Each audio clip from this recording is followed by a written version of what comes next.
The door was already glowing red when I landed, and I knew someone was seconds away from breaking through it by force.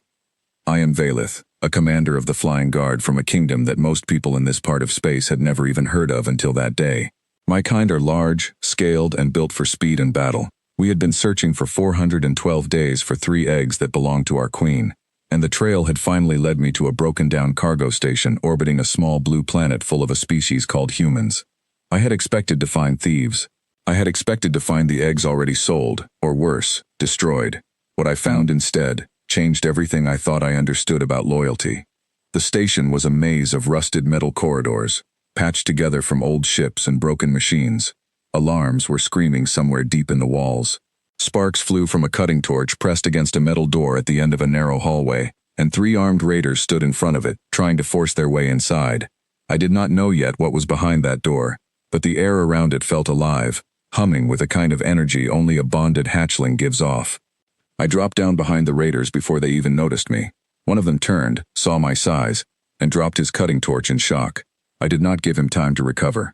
I knocked the weapon from his hand and threw him against the corridor wall hard enough to daze him. The second raider swung a stun baton at my side, and I caught his wrist before it landed, twisting it until he dropped the weapon and fell to his knees. The third one ran, and I let him go. I had bigger things to worry about than a coward fleeing down a hallway. The door in front of me was scarred by the torch marks, but it held. Whoever built it clearly did not want anyone getting through it easily. I placed my hand against the metal and felt 3 small heartbeats on the other side, fast and frightened, but alive. I called out, telling whoever was inside that the danger was gone and that they could open the door. There was a long pause. Then I heard a voice, young and shaking but steady. His name was Oliver, and he told me later that he almost did not open that door at all, because in his experience, anyone showing up during a raid was either there to steal from him or hurt him. But something about the way I spoke made him trust me, even though he had never seen a creature like me in his life. When the door finally opened, I saw him standing in front of a small nest made of old blankets and scrap foam, a welding tool still gripped tightly in his hand. Behind him, curled together for warmth, were 3 hatchlings, their scales shining with health despite everything they must have gone through. They were not supposed to be alive, not without proper care, not without warmth, not without food made specifically for their kind. Yet here they were, breathing steadily, safe. I told him who I was and why I had come. I told him the hatchlings belonged to the queen of my kingdom, and that they had been lost during an accident many months ago, when their transport was destroyed by a rogue asteroid swarm far from our home. I explained that experts and trackers and soldiers had searched almost every corner of known space for them, and that I had almost given up hope of finding them alive. Oliver did not move from where he stood. He asked me one simple question. He asked if I was going to hurt them. I told him no. I told him I was here to bring them home. He still did not step aside. He said that he had found the shells burning in a field of wreckage many months earlier, thinking they were fallen cargo pods from a passing freighter. He said that 2 of the shells had already cracked open when he found them, and the small creatures inside were barely breathing. He said that nobody else on the station cared once they realized the creatures had no value to sell, so he took them in himself. He had used his own heating coil to keep them warm through the cold nights. He had fed them his own food rations, guessing at what they needed because there was no one to ask. He said he had not slept a full night in 6 months because they would cry whenever he left the room for too long. I felt something shift in me as he spoke. In my kingdom, hatchlings are raised by trained keepers, in warm halls built specifically for their comfort, fed food prepared by experts who study nothing else. No one there has ever had to choose, at personal cost, whether a hatchling lived or starved. This young man had given up his comfort, his rest, and his safety for creatures he did not even understand, simply because he could not bear to watch them die. One of the hatchlings lifted her head at the sound of his voice. She made a small sound, a sound only made for someone a hatchling trusts completely. Then the second one opened its eyes, saw me standing there, and let out a sharp warning hiss before pressing itself closer to Oliver's leg. That was when I understood the full truth. These hatchlings had already bonded to him, not to the trained keepers waiting back home, not to the queen who had given them life, to him. I explained what this meant, as gently as I could. I told him that an imprint bond once formed cannot be broken by any magic, any ritual, or any command, not even from the queen herself. I told him that by keeping these hatchlings alive and close to him for so many months, he had unknowingly tied his life to theirs forever. He looked stunned. He asked if that meant they would be taken away from him anyway, by force, because he was not part of my kingdom and had no right to something so important. I did not have an answer for him then. I only knew that severing a bond like this would likely kill the hatchlings, and that was something even the coldest-hearted lord in my kingdom would not want on his conscience. While we waited for word from the sanctum, Oliver told me more about himself, mostly to fill the silence between us during the long hours of guarding that door. He had grown up on that same station, raised by an uncle who worked the loading docks after his parents died in a shuttle accident when he was young. He never finished any formal schooling. Instead, he learned how machines worked by taking apart broken parts other people threw away, and figuring out how to fix them. He said he had always been good at noticing small details other people missed, a habit that had probably saved his life more than once in a place like that station. It was the same habit, he admitted, that made him stop and look twice at a pile of burning wreckage that everyone else had walked past without a second glance. I began to understand that his choice to save the hatchlings was not some rare miracle. It was simply who he was. Given the chance to walk away from something broken and in need of help, he had never learned how to do that. I sent word back to the sanctum that same night, describing everything I had found. The response did not come quickly, and the days that followed were tense. I stayed on the station to protect Oliver and the hatchlings from anyone else who might try to take advantage of the situation, because word had already begun to spread that something valuable was hiding in that scrapyard. On the third night, a group of smugglers different from the raiders before tried their luck, sneaking through a maintenance tunnel they thought no one guarded. I caught them before they got anywhere near Oliver's door. There was a short struggle, more shouting than fighting, and within minutes they were tied up and left for the station's security to deal with. Oliver watched from a distance, his 3 hatchlings pressed against him, and for the first time since I had met him, I saw him relax, just slightly, knowing someone else was finally standing between him and the danger he had faced alone for months. Word finally came from the kingdom. There were arguments among the lords, some wanting the bond forcibly broken regardless of the cost, others reminding them that killing 3 royal hatchlings to prove a point about pride would be a disaster no one could recover from. In the end, it was the queen herself who decided to come. I did not expect her to arrive in person. Queens do not typically leave the sanctum for matters like this.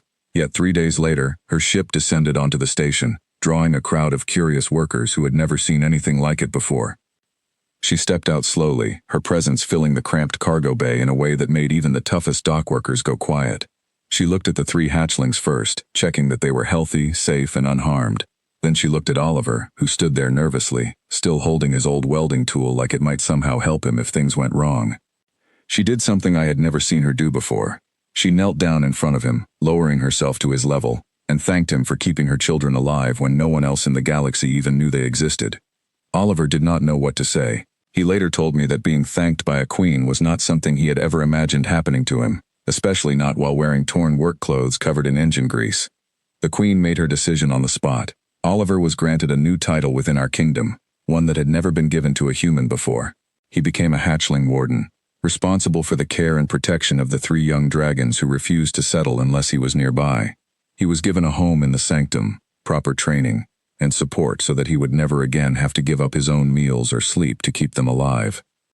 It was not an easy transition for him, leaving his home planet behind, stepping into a kingdom full of creatures far larger and older than himself, learning customs he had never heard of.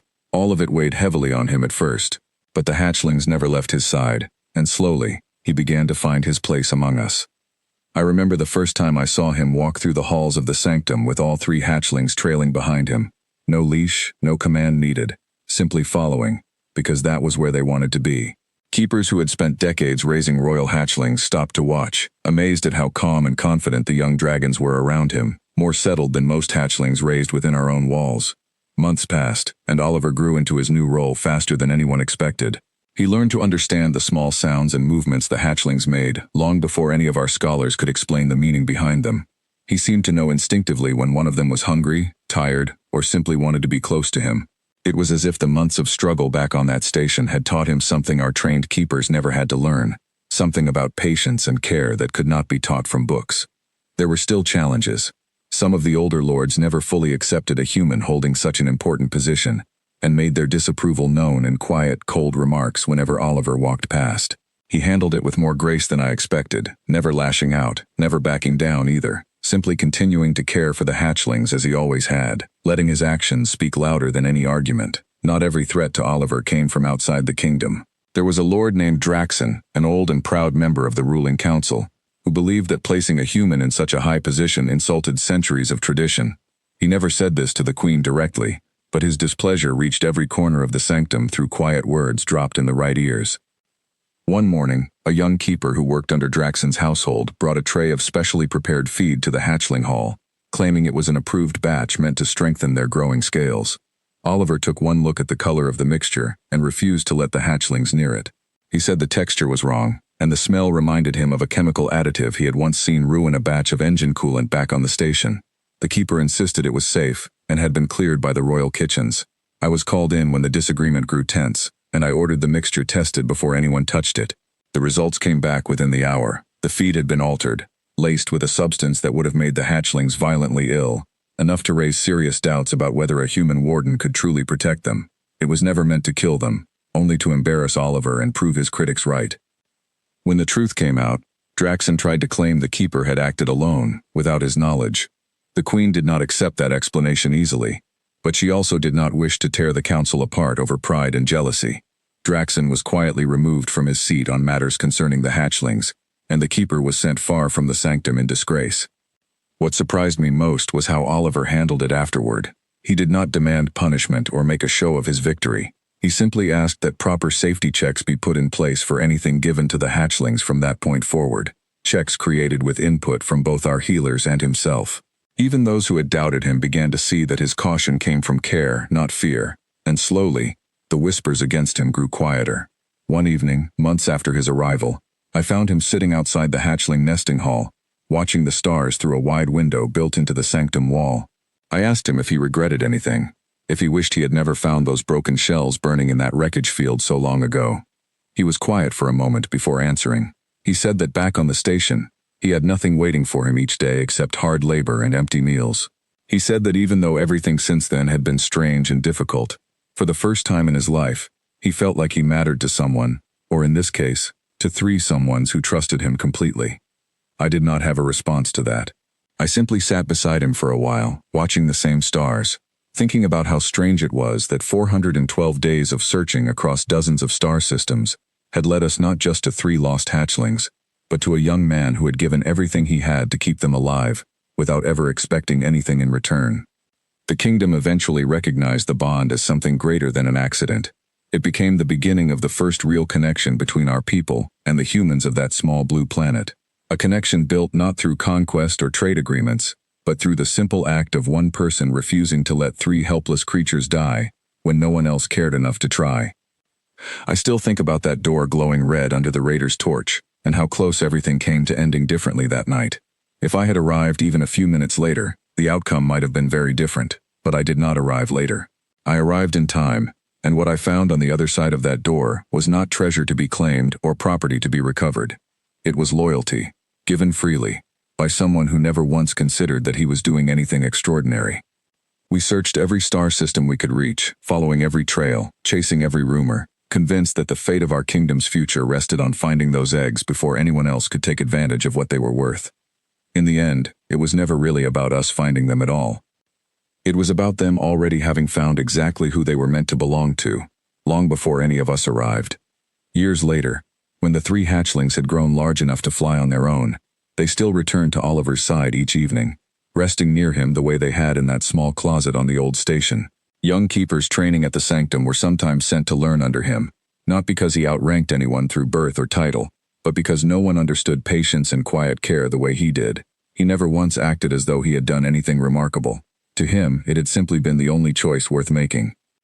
I have led many searches since then, across colder stars and stranger worlds, but none of them taught me as much as those 412 days did. We searched with maps, with trackers, with the full strength of a kingdom behind us, and still we very nearly missed what mattered most. Sometimes the thing you spend so long searching for is not lost at all. It is simply waiting, quietly, in the last place anyone thought to look, already safe in the hands of someone who never needed a reason to care.